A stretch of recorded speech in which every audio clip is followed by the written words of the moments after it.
बिस्मिल्लाहिर्रहमानिर्रहीम। सैयदना करीम सल्लल्लाहु अलैहि वसल्लम। मैं हूँ होम्योपैथिक डॉक्टर ज़फ़र हमीद मलिक। आज मैं आपको बताऊँगा कि कुछ पेशेंट शिकायत करते हैं कि उनको कांस्टेंट किस्म की सोचें आती हैं। ऐसी सोचें उनको रात को नींद में भी आती हैं और उनकी नींद डिस्टर्ब हो जाती है।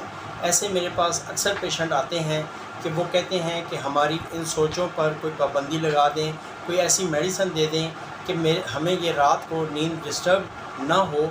और नींद में से पहले भी उनको सोच आ रही होती है, नींद में भी वो सोचते रहते हैं। तो उसके लिए आप किसी भी होम्योपैथिक स्टोर से एक मेडिसिन लें। और इसका ये जो नुस्खा मैं आपको बता रहा हूँ, ये अल्हम्दुलिल्लाह मेरे क्लिनिक का आजमूदा नुस्खा है।